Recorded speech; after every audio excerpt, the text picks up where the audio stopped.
नमस्कार दोस्तों।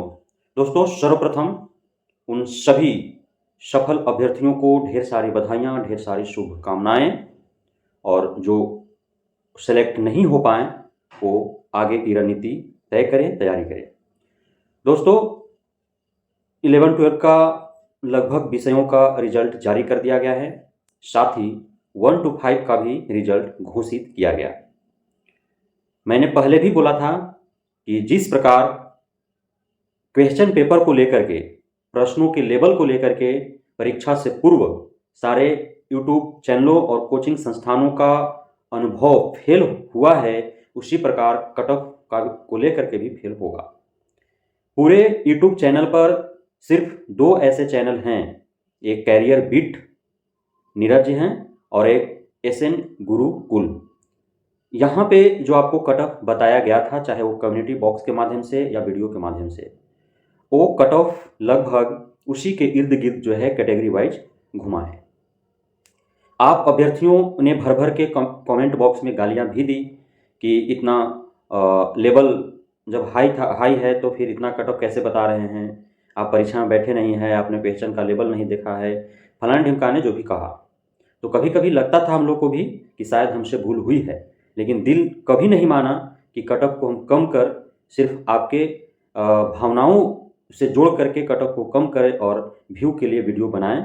जैसे कि अन्य चैनलों पर रोजाना कट ऑफ को लेकर के एक एक वीडियो आया करता था और आप सभी को भरमाया जाता था कि आप पास हैं तो आप सुरक्षित हैं, सेफ हैं। चाहे वो कोई भी यूट्यूब चैनल की बात कर लिया जाए, किसी भी बड़े शिक्षकों की बात कर लिया जाए, लेकिन सबसे सोच से परे कट ऑफ गया है। फिर भी कट ऑफ हाई बीपीएससी तो नहीं कर दिया। जब अभ्यर्थीगण उतने काबिल हैं, उतने सक्षम हैं कि उस रैंक तक वो जा सकते हैं, तो उस आधार पर कट ऑफ तय किया गया है और रिजल्ट भी अच्छे खासे दिए गए हैं, क्योंकि 80,000 सीट में से 72,000 सीटें भरी गई हैं। 62,000 अभ्यर्थियों का चयन सामान्य विषय में हुआ है और 10,000 के आसपास अभ्यर्थियों का चयन उर्दू एवं बांग्ला विषय हेतु हुआ है। लेकिन ये जो मेरिट लिस्ट तैयार किया गया है, ये सिर्फ और सिर्फ बीपीएससी परीक्षा में आए अंक के आधार पर हुआ है। इसमें अभ्यर्थियों का यह नहीं देखा गया है कि उनका डॉक्यूमेंट्स फर्जी है, गलत है, या वे भविष्य में खासकर जो अपीयरिंग डीएलएड या सीटेट हैं, वे सीटेट या डीएलएड पास हैं अथवा नहीं, वे डॉक्यूमेंटेशन के टाइम पर अपना सीटेट और डीएलएड का मार्कशीट और सर्टिफिकेट जमा करा पाएंगे अथवा नहीं। इन सारी बातों का मेरिट लिस्ट में ध्यान नहीं रखा गया है, इसलिए कि अपीयरिंग वालों को डॉक्यूमेंट अपडेट करने का समय नहीं मिला है। अब समय 18 अक्टूबर 2023 से दिया भी गया है, तो वेबसाइट क्रैश और काफ़ी जाम होने के कारण लोग उस पर विजिट नहीं कर पा रहे हैं, अपलोड नहीं कर पा रहे हैं। और डीएलएड का तो अपलोड कर ही नहीं पाएंगे, इसलिए कि उनका मार्कशीट सर्टिफिकेट आया नहीं है। सीटेट का मार्कशीट सर्टिफिकेट डिजी लॉकर में उनका आ गया है, तो जो पास हैं वो अपलोड करेंगे। फिर भी आपने जो सीटेट का रिजल्ट रेशियो देखा, उसमें आपने देखा होगा कि सिर्फ पूरे भारत की बात करें तो बहुत कम 8-10% जो लोग हैं वही सफल हो पाए हैं। तो वैसे में आधे से अधिक ऐसे अपीयरिंग सीटेट या डीएलएड दोनों को मिला लिया जाए, जो सीटेट फेल हैं, डीएलएड में उनका क्रॉस लग चुका है, लेकिन बीपीएससी में वो पास ही नहीं बल्कि अच्छे अंक से उत्तीर्ण हैं। तो 72,000 जो रिजल्ट दिया गया है, उन 72,000 अभ्यर्थियों का 22, 23, 24 अक्टूबर 2023 ये 3 दिन जो है उनके लिए डीवी का शेड्यूल जारी किया गया है, वो डीवी में शामिल होंगे। अब मैं आपको दावे के साथ कह सकता हूं कि 72,000 में से 35 से 40,000 ऐसे अभ्यर्थी हैं जो डॉक्यूमेंटेशन के टाइम पर वो अपना लीगल डॉक्यूमेंट्स वो पेश नहीं कर पाएंगे और उस वजह से उनका छटनी हो जाएगा। चाहे वो फर्जी डॉक्यूमेंट को लेकर के हो, चाहे वो अपीयरिंग सीटेट वाले जो हैं, जो बीपीएससी पास है लेकिन सीटेट क्वालिफाई नहीं कर पाए हैं, और चाहे अपेयरिंग डीएलएड वाले हैं, पास भी हैं, तो उनके पास कोई डॉक्यूमेंट्स नहीं है। और बहुत सारे डीएलएड साथियों का जो है वो क्रॉस भी लगा है, तो जिनका क्रॉस लगा है तो वो तो ऐसे भी डीवी में शामिल नहीं हो पाएंगे। जो सीटेट फेल है वो भी डीवी में शामिल नहीं हो पाएंगे। नियोजित टीचर जो 66,000 जिन्होंने फॉर्म डाला था, उसमें से काफ़ी लोगों ने परीक्षा में सम्मिलित हुए, और परीक्षा में 66,000 जो फॉर्म आवेदन गिरा था उसमें से वैसे ही लोग सम्मिलित हुए जिनको लगता था कि वे एग्ज़ाम जो है वो निकाल लेंगे। तो नियोजित शिक्षकों का भी अच्छे अंक आए हैं। और नियोजित शिक्षकों को यदि कहा जाए तो उनका सस्पेंस अभी भी बना हुआ है कि वे डॉक्यूमेंटेशन में शामिल हों अथवा नहीं, क्योंकि उनका दूसरे जिला में मेरिट लिस्ट जो तैयार हुआ है, जो डिस्ट्रिक्ट उनको अलॉट हुआ है, वो जहाँ पे कार्यरत थे उस स्कूल को, उस जिला को छोड़ करके दूसरे जिला में उनका जो है वो अलॉटमेंट हुआ है। उत्तरी बिहार का है तो उनका दक्षिणी बिहार का कोई जिला दे दिया गया है, दक्षिणी बिहार का है तो उनका उत्तरी बिहार का कोई जिला दे दिया गया है ना। पूर्व वाले को पश्चिम में, पश्चिम वाले को पूर्व में, उत्तर वाले को दक्षिण में, दक्षिण वाले को उत्तर में, ऐसे 250-250, 300-300 किलोमीटर दूर जो है घर से दिया गया है। तो ऐसे में अब नियोजित शिक्षक जो हैं वो खुद वो ज्ञानी हैं, योग्य हैं निर्णय लेने के लिए कि वो इसमें क्या निर्णय लेते हैं। तो कुल मिलाकर के ऑल ओवर यदि बात हम करें तो डॉक्यूमेंटेशन के बाद, चूँकि यह जो रिजल्ट अभी घोषित किया गया है वह प्रोविजनल मेरिट लिस्ट है। प्रोविजनल मेरिट लिस्ट इसीलिए जारी किया गया है कि आयोग को यह पता नहीं है कि इनमें से कितने फर्जी हैं, कितने वैसे अपियरिंग हैं जो डीएलएड और सीटेट क्वालिफाई नहीं कर पाए हैं, या डॉक्यूमेंटेशन के टाइम पर वो डॉक्यूमेंट्स नहीं दे पाएंगे।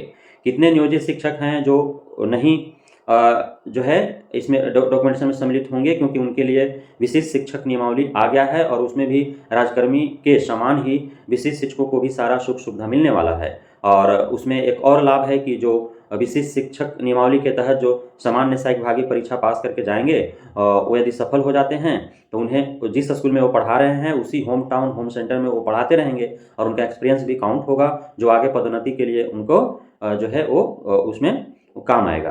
तो ये सारी फैक्ट्स हैं।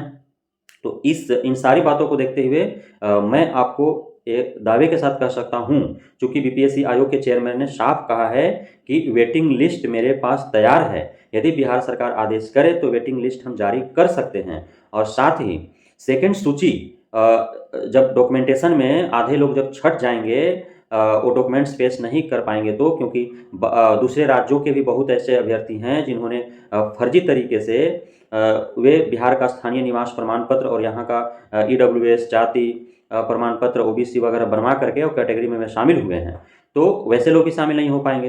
तो ऑल ओवर जो भी बात हो, यदि डॉक्यूमेंटेशन में जितने लोग छटते हैं, अनुमानतः आधे लोग डॉक्यूमेंटेशन में छट जाएंगे।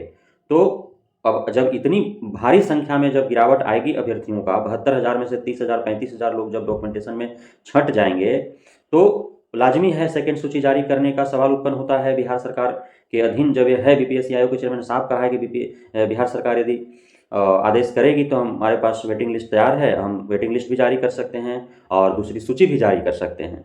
तो अब जब परीक्षा ले ली गई हैं, जब वो सफल हो गए हैं, तो और दूसरी चीज़ की जब डॉक्यूमेंटेशन में सारे लोग छटेंगे, और उसके बाद भी यदि अच्छे अंक लाने वाले अभ्यर्थियों का सेकंड सूची में नाम न आए और उन्हें नेक्स्ट जो रिक्रूटमेंट प्रोसेस आने वाला है उसमें यदि सम्मिलित किया जाए, तो उनके साथ जो है वो अन्याय ही होगा, अनुचित होगा। इसलिए सरकार से हम भी मांग करेंगे कि वेटिंग लिस्ट भी जारी किया जाए, और जितने लोग डॉक्यूमेंटेशन में छटेंगे उनके एवज में दूसरी सूची भी जारी किया जाए। लेकिन जिस प्रकार कट ऑफ हाई गया है, दूसरी सूची में भी बहुत ज़्यादा उम्मीद रखने की आवश्यकता नहीं है। जिनका 60 या उससे इर्द गिर्द होगा उन्हीं का नाम सेकंड सूची में आने की संभावना है, यदि सेकंड सूची जारी होता है तो, और जारी होना भी चाहिए।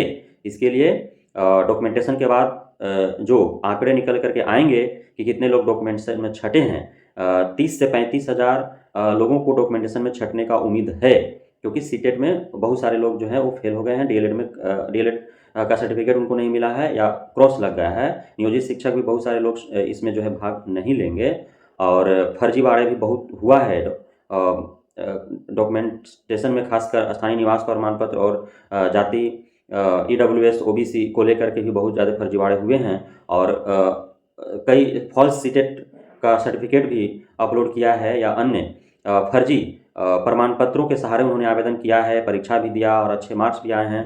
तो इन सारी बातों को आयोग और विभाग दोनों को ध्यान में रखते हुए डॉक्यूमेंटेशन कराना चाहिए और डॉक्यूमेंटेशन के टाइम पर जितने लोगों की छँटनी होती है उतने लोगों को फिर से जो है नए अभ्यर्थियों को मौका देना चाहिए।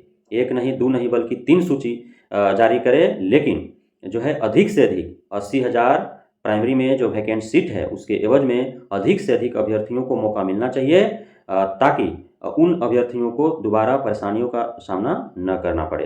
तो आप सभी अभ्यर्थियों से भी गुजारिश है कि आप भी बिहार सरकार से मांग करें, चूँकि बीपीएससी आयोग ने पल्ला झाड़ लिया है कि यह बिहार सरकार के अधीन है, उनसे सवाल करें, उनसे मांग करें। यदि वो कहेगी, बिहार सरकार कहेगी, तो वेटिंग लिस्ट जारी होगा, सेकंड सूची, थर्ड सूची जारी होंगे।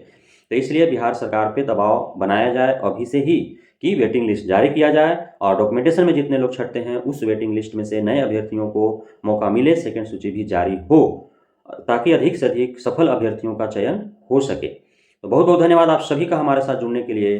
नमस्कार।